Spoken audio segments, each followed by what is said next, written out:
आप प्रेम को प्रार्थना कहते हैं, प्रेम को ही परमात्मा कहते हैं। क्यों ऐसा है? इसलिए क्यों का सवाल नहीं,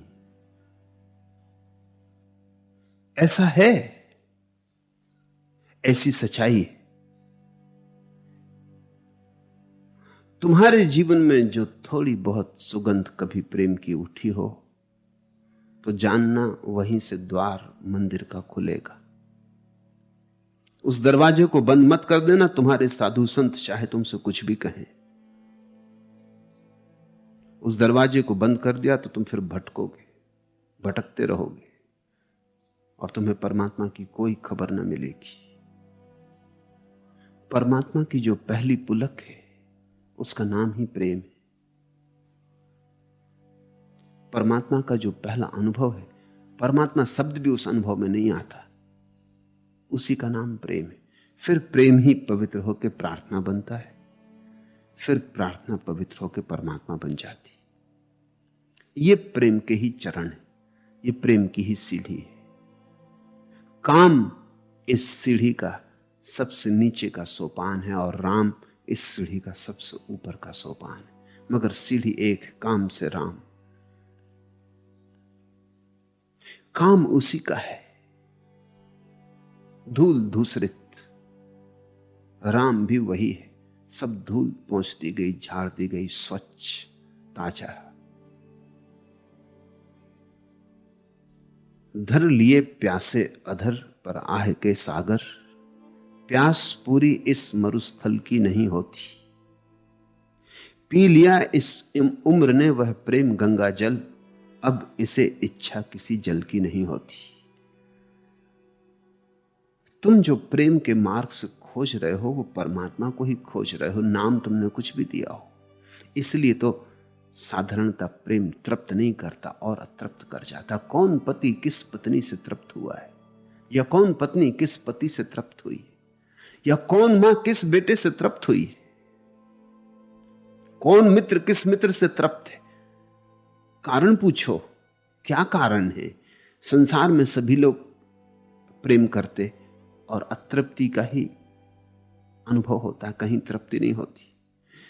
क्योंकि प्रेम की जो खोज है वो परमात्मा से ही तृप्त हो सकती। तुमने किसी को प्रेम किया, प्रेम करते ही तुम्हारी जो आकांक्षा होती है गहरे में वो ये होती है कि ये व्यक्ति परमात्मा जैसा हो। वो सिद्ध नहीं होता परमात्मा जैसा, इसलिए अतृप्ति रह जाती, बेस्वाद हो जाता है, मन तिक्त हो जाता है। तुम जब किसी व्यक्ति को प्रेम करते हो तो तुमने देखा कि तुम्हारी आकांक्षा होती इससे सुंदर और कोई ना हो, इससे श्रेष्ठ कोई और ना हो, इससे सत्यतर कोई और ना हो। तुमने परमात्मा की मांग कर ली, तुमने सत्यम शिवम सौंदर्यम को मांग लिया, और निश्चित ही कोई व्यक्ति इस कसौटी पे खरा नहीं उतरता। तो धीरे धीरे प्रेमी हताश हो जाता, वो कहता कि नहीं, गलत जगह मांग लिया। अमृत पीने गए थे और जो पिया तो पता चलता है कि अमृत तो कुछ भी नहीं, जहर सिद्ध होता है। फिर मन उचाट हो जाता, फिर भागा भागा, फिर कहीं और किसी और जगह किसी और प्रेम में पड़ जाए, वहां खोज ले। ऐसा जन्मों जन्मों तक मन का पक्षी उड़ता है, नए नए स्थानों पर बैठता है। एक सूफी फकीर को एक सम्राट मिलने आया। सम्राट बहुत दिन से उत्सुक था मिलने को इस फकीर से, और कई बार संदेशा भी भेजा था कि तुम आओ, लेकिन फकीर कहता कि अगर मिलने को तुम उत्सुक हो तो तुम ही आओ, मेरे आने से चूक हो जाएगी। आने को मैं आ सकता हूं लेकिन सार ना होगा, क्योंकि जिज्ञासु जब आता है तो उसके आने में ही जिज्ञासा सघन होती, प्रकट होती। तुम इतना तो मूल्य चुकाओ। तो अंततः सम्राट को आना पड़ा। वो जब आया तो फकीर की झोपड़ी पे फकीर नहीं था, उसकी पत्नी थी। उसने कहा, आप बैठे, आप विराजे, मैं उन्हें बुला लाती हूं, वे पीछे खेत पर काम करने गए। तो सम्राट ने कहा कि ठीक है, तुम बुला लाओ। सम्राट वहीं टहलने लगा। उसकी पत्नी ने फिर कहा कि आप आए हमारे धन्य भाग, पर बैठे तो उसने एक फटी पुरानी दरी बिछा दी कि आप विराजे। लेकिन सम्राट ने कहा कि मैं टहलूंगा, तू बुला ला पति को। वो बड़ी दुखी होकर पति के पास गई। उसने पति को रास्ते पे कहा कि सम्राट कुछ अजीब है, मैंने बार बार कहा कि बैठे विराजन, दरी भी बिछा दी मगर वो बैठता नहीं। फकीर हंसने लगा। उसने कहा कि वो दरी उसके बैठने योग्य नहीं, उसके बैठने योग्य जगह होगी तभी बैठेगा। तुमने बहुत जगह मन के पंछी को बिठाने की कोशिश की, वो बैठ नहीं पाया। प्रेम का पक्षी बहुत स्थानों पर बैठा, बैठ नहीं पाया, उठ आता है, उसके योग्य जगह नहीं मिलती। उसकी योग्य जगह तो परमात्मा ही है। जब भी तुम प्रेम में पड़े तुम परमात्मा के ही प्रेम में पड़े, लेकिन शायद तुमने ज्यादा की मांग कर ली बहुत थोड़े से। अब किसी स्त्री से या किसी पुरुष से तुम परम सौंदर्य की मांग करो तो भूल हो जाएगी, या परम सत्य की या परम श्रेयस की। परम की मांग तो परमात्मा से ही हो सकती है।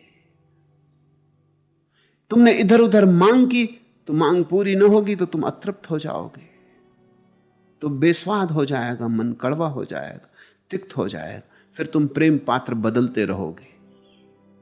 हम इसलिए तो कभी प्रेम में तृप्त नहीं हो पाते। प्रेम तृप्त होता है,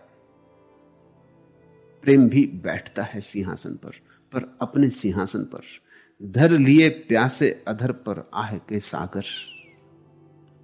सागर भी तुम पी जाओ, प्यास लगी हो और आदमी सागर में हो तो जल जैसा ही तो लगता है सागर का जल, लेकिन उसके पीने से प्यास बुझती नहीं, प्यास बढ़ती। भूल के सागर का पानी मत पी लेना।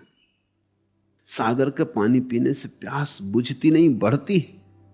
और सागर के पानी के बिना आदमी जिंदा रह सकता है, सागर का पानी पिया तो मरेगा, निश्चित मौत हो जाएगी। और सागर का पानी पानी जैसा लगता है, सिर्फ दिखाई पड़ता है पानी जैसा, पानी नहीं। सागर का पानी भी पानी बन सकता है, लेकिन बहुत तरह की शुद्धियों से गुजरेगा तब। अभी जैसा है अभी तो बहुत खतरनाक है। धर लिए प्यासे अधर पर आह के सागर।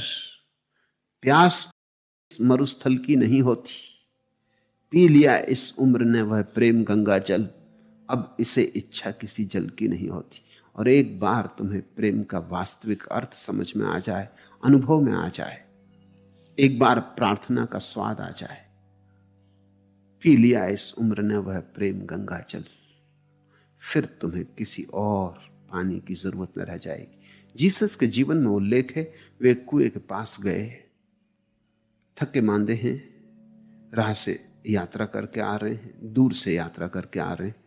कुएं पर पानी भरती एक स्त्री को उन्होंने कहा कि मुझे पानी पिला दे, लेकिन उस स्त्री ने कहा कि मैं थोड़ी ओछी जात की हूं, शायद आप पीछे पछताएं कि मेरा पानी पी लिया। जीसस ने कहा तू फिक्र छोड़, तू मुझे पानी पिला दे और फिर मैं तुझे ऐसा पानी पिला सकता हूं, मेरा पानी, कि तेरी प्यास सदा सदा के लिए बुझ जाए। तेरे पानी से तो क्षण भर को मेरी प्यास बुझेगी, लेकिन मेरे पानी से तेरी प्यास सदा को बुझ सकती। जीसस जिस पानी की बात कर रहे हैं उसी को मैं प्रेम कहता हूं। प्राण का यह दीप जलने के लिए है, प्यार से अंतर पिघलने के लिए है।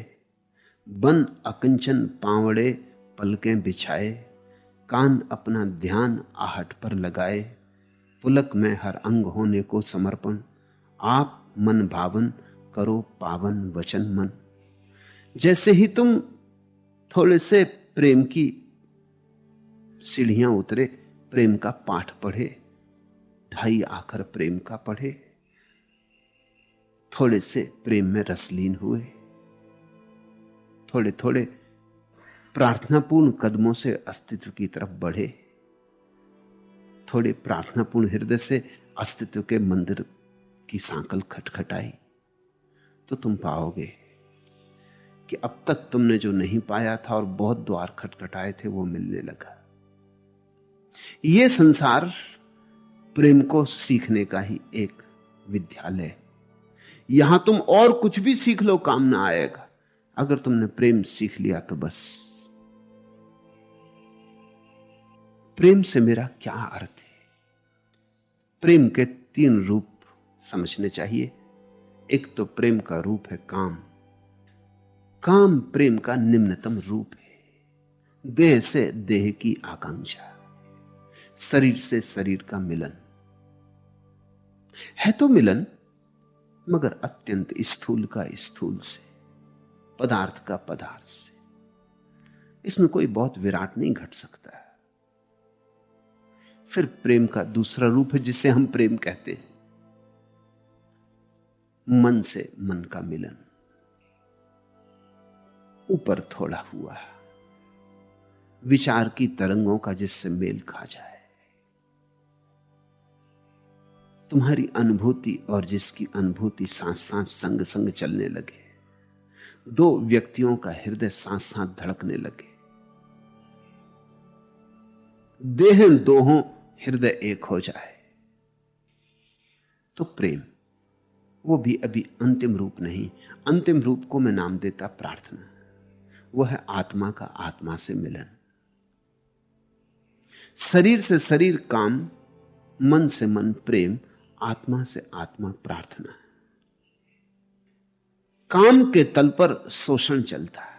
तुम दूसरे का शोषण करते, दूसरा तुम्हारा शोषण करता है। काम के तल पर तुम दूसरे का उपयोग साधन की तरह करते। प्रेम के तल पर तुम दूसरे के लिए साधन बन जाते। काम के तल पर तुम दूसरे का उपयोग साधन की तरह करते हो। पति पत्नी का उपयोग कर रहा है एक साधन की तरह, बेटा बाप का उपयोग कर रहा है एक साधन की तरह। तुम्हारे हित में है इसलिए तुम प्रेम करते हो। प्रेम जैसे रुस्बत है, शोषण की व्यवस्था है। मन के तल पर तुम साधन बन जाते। तुम जिससे प्रेम करते तुम उसके लिए साधन बन जाते, वह साध्य बन जाता। आत्मा के तल पर न तुम साधन रह जाते, न दूसरा साधन रह जाता। दूरी ही मिट जाती। कौन साधन कौन साध्य निश्चित रूप से एक हो जाते। ऐसा समझो कि दो दियों को हम करीब रख दें तो काम, दोनों दियों के तेल को मिला दें तो प्रेम, और दोनों दियों की ज्योति प्रकाश एक दूसरे में लीन हो जाए तो प्रार्थना। दो दियों को कितना ही पास रखो दूरी रहेगी, सटा के रख दो फिर भी दूरी रहेगी। उससे सदा के लिए एकात्म नहीं हो सकता।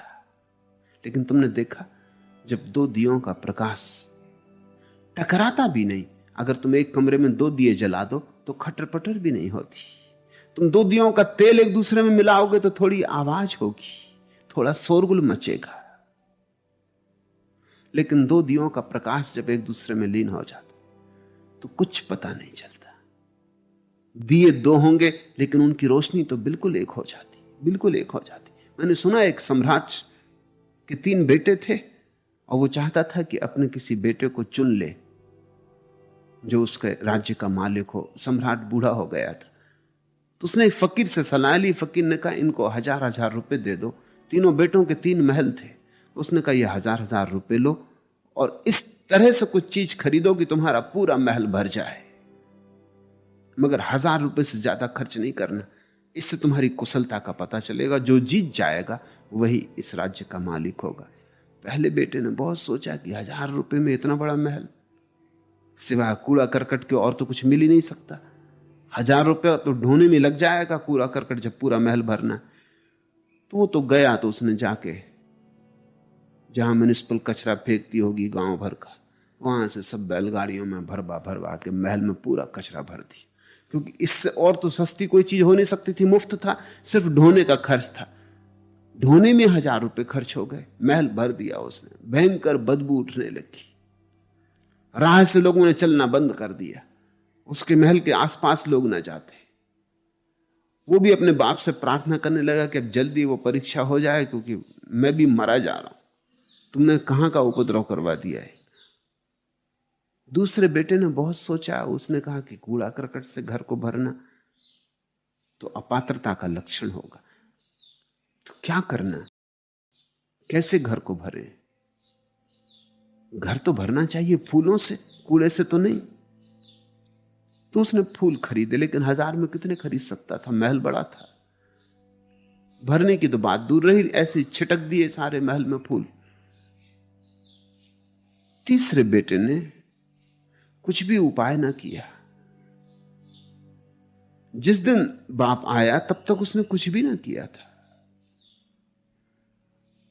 और गांव भर में चिंता फैलने लगी कि ये तीसरा बेटा हार जाएगा, कुछ कर क्यों नहीं रहा है, बैठा क्यों। तीसरे दिन उसने तो दिए जलाए, घी के दिए जलाए सारे महल में। बाप फकीर को लेके आया। फकीर ने पहले बेटे को कहा कि इसने बात तो पूरी कर दी, घर तो भर दिया, लेकिन जिस चीज से भर दिया उससे सिर्फ अयोग्यता सिद्ध होती।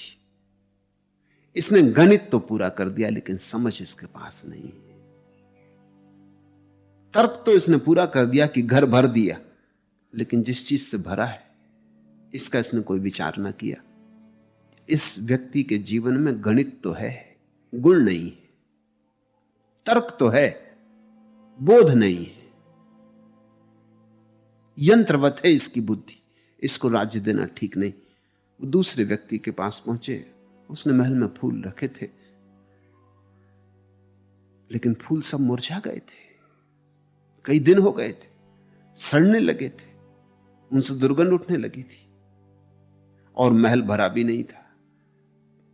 तो फकीर ने कहा यह पहले से बेहतर है, इसके पास थोड़ी गुण बुद्धि है, फूल लाया, लेकिन इसके पास दूरदृष्टि नहीं कि ये फूल सड़ जाएंगे। फूल तो तभी सुंदर जब ताजे। सच तो ये फूल तो वृक्ष पर ही सुंदर होते हैं, तोड़े की मरे तो उनका सड़ना शुरू हुआ। इसने सोच विचार तो थोड़ा किया, दूरदृष्टि है, लेकिन गणित इसका कमजोर है। दूरदृष्टि नहीं है और गणित भी कमजोर है, मकान पूरा भरा भी नहीं। पहले का गणित मजबूत है, गुण का कोई बोध नहीं, इसे गुण का बोध है। गणित कमजोर है और दूरदृष्टि बिल्कुल नहीं। यह खतरनाक है, इसको भविष्य का पता नहीं रहेगा, यह राज्य को खतरे में डाल सकता है। वे तीसरे बेटे के पास गए। राजा तो थोड़ा चिंतित होने लगा कि अगर ऐसा मामला हुआ, तीनों बेटे कहीं अयोग सिद्ध कर दिए इस फकीर ने, तो फिर मैं क्या करूंगा। तीसरे बेटे के महल में जाकर राजा तो खड़ा हो गया। उसकी तो समझ में ना यार, महल पूरा खाली था। उसने कहा ये क्या मामला है, तुमने प्रतियोगिता में भाग नहीं लिया। बेटे ने कहा मैंने भाग लिया, जरा गौर से देखे। फकीर बोला कि मैं देख लिया हूं राजा, तुम्हारी समझ में ना आएगा। इसने महल भर दिया, रोशनी से भर दिया है, एक एक कोने कांटे में रोशनी है, कोई जगह खाली नहीं। महल तो भर ही दिया, महल के बाहर तक रोशनी पहुंच रही, बगीचा भी भरा है, राहें भी भरी है।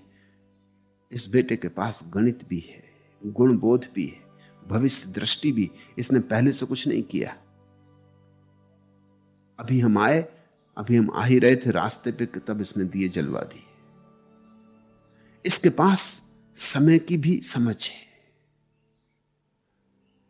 हजारों दिए जलाए थे उसने, 1000 रुपए में खूब दिए जल गए थे, और घी के जलाए थे। दिए तो बहुत थे, लेकिन रोशनी एक थी। और उस फकीर ने कहा इस बेटे में थोड़ा अद्वैत का बोध भी है। इतने दिए लेकिन रोशनी एक। इसने एक से ही भर दिया है पूरे महल को। यह बेटा योग्य है। काम है दो शरीर का मिलना, और अंत में कचरा ही सिद्ध होता है, दुर्गंध पैदा होती।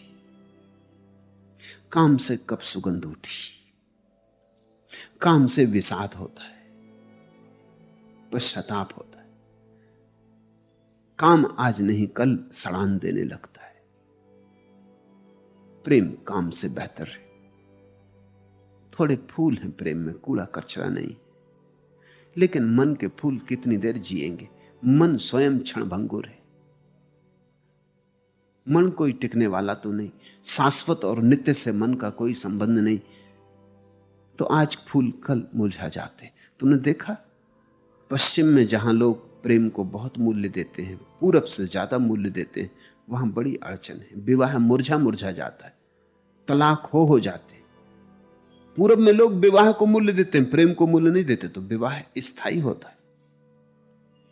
विवाह पहले तल पर है, वो दो शरीरों का मिलन है। न तो मनुष्य से पूछा जाता, पुरुष से पूछा जाता, ना स्त्री से पूछा जाता। मां बाप तय करते हैं, पंडित पुरोहित ज्योतिषी तय करते। धन पैसा है या नहीं, कुलीन परिवार है नहीं, स्वास्थ्य ठीक है या नहीं, पढ़ाई लिखाई ठीक हुई या नहीं, प्रतिष्ठा कैसी है, दुकान कैसी चलती, सब बातें सोच के तय करते। प्रेम भर के बाबत नहीं सोचते। ग्रह नक्षत्र भी सोचते, बड़ी दूर की सोचते, पास की बिल्कुल नहीं सोचते। प्रेम का संबंध में कोई मामला बात ही नहीं उठाते कि इस लड़के को लड़की से प्रेम है,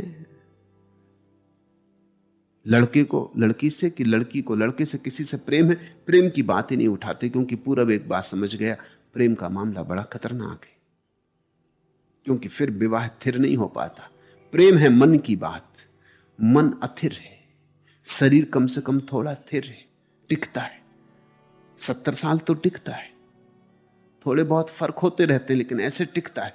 मन तो घड़ी भर में बदल जाता है। अभी जिस स्त्री के लिए जान देने को तैयार थे, क्षण भर बाद बात खत्म हो गई। इसलिए पश्चिम में विवाह अस्त व्यस्त हो गया, परिवार डमाडोल हो गया। लोगों ने प्रेम को मूल्य दिया है। लोग कहते हैं प्रेम होगा तो साथ। पूरब में लोग कहते हैं अपनी पत्नी के सिवाय किसी स्त्री से कोई संबंध बनाया तो पाप। पश्चिम में लोग कहने लगे हैं जिससे प्रेम नहीं उसके साथ कोई संबंध बनाया तो पाप। फिर चाहे वो तुम्हारी पत्नी ही क्यों ना हो, अगर उससे प्रेम नहीं है तो उसके साथ सोना पाप, और जिससे प्रेम है वो चाहे तुम्हारी पत्नी ना भी हो, उसके साथ सोना पुण्य। ये बड़ी दूसरी नीति है। पूरब की नीति शरीर के तल पर खड़ी, पश्चिम की नीति मन के तल पर। लेकिन पूरब की नीति ज्यादा चिरस्थायी। वो जो पहला आदमी था जिसने कचरे से भर लिया था महल को, उसका कचरा बहुत चिरस्थायी। दूसरे ने फूल से भरा था, वो बड़े क्षणभंगुर है। असल में जितनी सुंदर चीज हो उतनी जल्दी कुम्हला जाती। पत्थर तो वहीं पड़े रहेंगे, फूल सुबह खिले सांझ गिर जाएंगे। विवाह प्रेम विवाह फूल जैसा है, लेकिन खतरा भी है, फिर नहीं हो पाएगा। इसलिए पश्चिम की पूरी व्यवस्था डमाडोल हो गई। पूरब थिर है। सदियां बीत गई, मनु महाराज से लेके अब तक सब थिरता है। पश्चिम में कुछ भी थिर नहीं है, सब डमाडोल है। जितने लोग विवाह करते हैं उनमें से आधे लोग 3 साल के भीतर तलाक दे देंगे। अब ऐसा आदमी तो खोजना ही मुश्किल है जो एक ही पत्नी के साथ टिक रहा है। पत्नियां न मालूम कितने पत्नियों के पास गई हैं, पति न मालूम कितनी पत्नियों के पास गए हैं। बच्चों की भीड़ बढ़ती जाती है, तय भी करना मुश्किल हो जाता है कौन किसका बच्चा है। मैंने सुना एक पत्नी अपने पति से कह रही थी कि देखो रुकावट डालो, तुम्हारे बच्चे और मेरे बच्चे मिलकर हमारे बच्चों को पीट रहे हैं। कुछ बच्चे पति के हैं जो वो दूसरी पत्नियों से लाया है, कुछ पत्नी के हैं जो वो किन्हीं दूसरे पत्नियों से लाई, कुछ इन दोनों के में। तो वो कह रही कि तुम्हारे बच्चे मेरे बच्चों से मिलकर हमारे बच्चों को पीट रहे हैं, इनको रोको, रुकावट डालो। पश्चिम में सब अस्त व्यस्त हुआ है। फिर और एक ऊपर की बात है, आत्मा के मिलन की। वहां प्रार्थना पैदा होती। वैसा प्रेम मीरा ने जाना कि चैतन्य ने, कि राधा ने, वैसा प्रेम भक्तों ने जाना। उठना चाहिए उसी तक प्रेम, जहां दो प्रकाश की तरह मिलन हो जाए, कोई संघर्षण ना हो, मिलन शांत सहज हो। और जब तुम किसी एक व्यक्ति से भी आत्मा के तल पर मिल जाओगे तो तुम्हें पता चलेगा जब एक से मिलने में इतना आनंद है तो फिर सर्व से मिल जाने में कितना आनंद न होगा। फिर तो तुम गणित को स्वयं ही फैला लोगे। तुम कहोगे जब एक व्यक्ति के प्राणों से प्राण मिला लेने में इतने सुख का सौरभ, इतना स्वर्ग, तो फिर क्या कंजूसी करनी है? फिर क्यों ना वृक्षों से, चांतारों से, पहाड़ पत्थरों से, नदी नालों से, सबसे क्यों ना मिलाने अपने प्राण को? तो एक व्यक्ति से भी प्रेम अगर ठीक से हो जाए तो झरोखा परमात्मा का खुलता है, फिर वहीं से छलांग लग जाती। यह किसका तबस्सुम है फजा में साकी, यह किसकी जवानी है घटा में साकी, यह कौन बजा रहा है सीरी बरबस, भीगी हुई बारिश की हवा में साकी। फिर प्रेम से भरे हुए आदमी को हर जगह उसकी ही पग ध्वनि सुनाई पड़ती, घटाओं में, बिजलियों में, सब जगह उसके ही घूंघर बजते मालूम होते। यह किसका तबस्सुम है फजा में साकी। फिर हवा का झोंका दिया है तो उसी की खबर आती, उसी के संदेश, उसी की पाती। यह किसकी जवानी है घटा में साकी। फिर घटा घुमड़ के उठे तो भी वही उठता, सब अंगड़ाइयां उसकी, सब फूल उसके, सब पत्ते उसके। यह कौन बजा रहा है सीरी बरबस। फिर जो भी संगीत गूंज रहा है इस अस्तित्व में उसी का है, वही बजा रहा। ये बांसुरी उसकी, ये वेणु उसकी, भींगी हुई बारिश की हवा में साकी। और फिर भींगी हुई बारिश से हवा की तो भी उसके ही स्पर्श का पता चलता, उसके ही होने की गंध आती, पृथ्वी से और आकाश से उसके ही होने की खबर आती। हर घड़ी में सोते जागते उठते बैठते वही घेरे रहता है। लेकिन परिभाषा इस तत्व की नहीं हो सकती, प्रेम में अनुभव हो सकता है। परिभाषा मत मांगो, प्रेम मांगो। परिभाषा के कूड़ा करकट को लेके क्या करोगे, बोझ बढ़ जाएगा बुद्धि का, निर्भर न हो सकोगे। प्रेम मांगो कि पंख बने, प्रेम मांगो कि उड़ सको। मेरे साकी शराबे साफी देना, हो जिससे गुनाह की तलाफी देना। उतरे न खुमार जिंदगी भर जिसका, ऐसी देना और इतनी काफी देना। मांगो प्रेम की शराब, उतरे न खुमार जिंदगी भर जिसका। ऐसा नशा मांगो जो फिर उतरे ना, चढ़े तो चढ़े उतरे ना। ऐसी देना और इतनी काफी देना। मांगो प्रेम, मत मांगो परिभाषा। और जिस दिन तुम्हारे पास प्रेम है उस दिन तुम्हारे पास सब है। और जब तक तुम्हारे पास प्रेम नहीं, सब भी हो तो कुछ भी नहीं है। चाहे बरसें जेठ अंगारे या पतझड़ हर फूल उतारे, अगर हवा में प्यार घुला है हर मौसम सुख का मौसम है। जिसके पास शब्द हैं जितने उतना उससे अर्थ दूर है। पट घूंघट का नहीं, रूप तो आत्मा का जलता कपूर है। दुनिया क्या है एक वहम है, शबनम में मोती होने का। और जिंदगानी है जैसे पीतल पर पानी सोने का। किंतु प्यार यदि साथ सफर में, तो सचमुच इस मृत्यु नगर में शाम सुबह की एक कसम है। मरण मनुष्य का एक जन्म है, नया जन्म है। चाहे बरसे जेठ अंगारे या पतझड़ हर फूल उतारे, अगर हवा में प्यार घुला है हर मौसम सुख का मौसम है। इधर प्यार की वीणा का बजना शुरू हो जाए, फिर वसंत ही वसंत है। उसी वसंत में उस प्रभु की पहचान आती। जिसके पास शब्द हैं जितने, इसलिए परिभाषा मत मांगो, सिद्धांत शास्त्र मत मांगो। जिसके पास शब्द हैं जितने उतना उससे अर्थ दूर है। शब्दों का बहुत समूह संग्रह मत कर लो, उससे पांडित्य तो बनेगा, प्रतिभा ना जगेगी।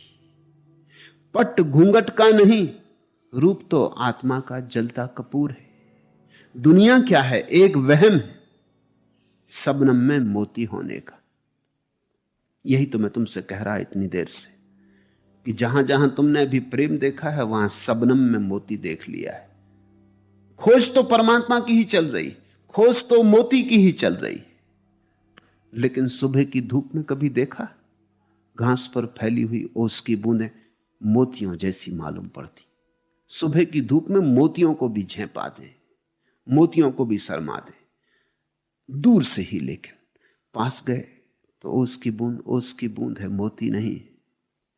दुनिया क्या है एक वहम है, शबनम में मोती होने का। जिंदगानी है जैसे पीतल पर पानी सोने का। जिंदगी को थोड़ा गौर से देखो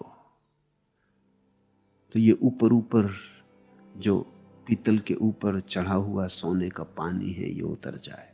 जरा पास आओ, जिंदगी को जरा होश से देखो तो जो बूंदें सबनम की हैं वो मोती न मालूम हो। तो तुम्हारी खोज धीरे धीरे सब तरफ से परमात्मा की तरफ जाने लगेगी। उसकी ही खोज है जो शाश्वत है, उसकी ही खोज है जो सनातन है, उसकी ही खोज है जो अमृत है। तो परमात्मा क्या है? परमात्मा अमृत की प्यास है। परमात्मा क्या है? परमात्मा तुम्हारे भीतर सनातन की खोज है, शाश्वत की खोज है। परमात्मा की प्रतिमा क्या है? ये जो गवेषणा में आतुर, जिज्ञासा और मुमुक्षा से भरा हुआ खोजी, इसी में परमात्मा की प्रतिमा है, कहीं और नहीं, पत्थरों में नहीं, मंदिर की मूर्तियों में नहीं। इस पुजारी में जो परमात्मा की पूजा में लगा है, खोज रहा है, जगह जगह अर्चना अपनी चढ़ा रहा है, हर जगह से जिसकी चेष्टा चल रही कि परमात्मा को पहचान लूं, इसमें ही उसकी प्रतिमा है। कबीर ने कहा है भक्त में भगवान है। महावीर ने कहा है अप्पा सो परमप्पा। वो जो आत्मा है उसी में परमात्मा है। परमात्मा कोई वस्तु नहीं है जिसे तुम किसी दिन देख लोगे। तुम्हारे ही भीतर जिस दिन प्रेम का ऐसी घटा उठेगी कि बेशर्त तुम्हें सारे अस्तित्व को प्रेम कर पाओगे, इस अस्तित्व से तुम्हारे चित्त का कोई विरोध, कोई संघर्ष न रह जाएगा। इस अस्तित्व से जिस दिन तुम्हारा सहयोग परिपूर्णता से सध जाएगा, जिस दिन एक संवाद होगा तुम्हारे और अस्तित्व के बीच, उसी दिन तुम जानोगे परमात्मा क्या है। तुम भी परमात्मा हो और शेष सब भी परमात्मा है।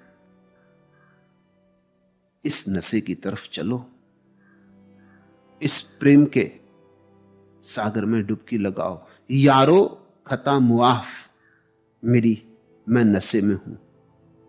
सागर में मैं है, मैं में नशा, मैं नशे में हूं। भक्त तो एक नशे में जीता है, परमात्मा नशा है। पंडित के लिए परमात्मा एक सिद्धांत है, बकवास, कोरी बकवास।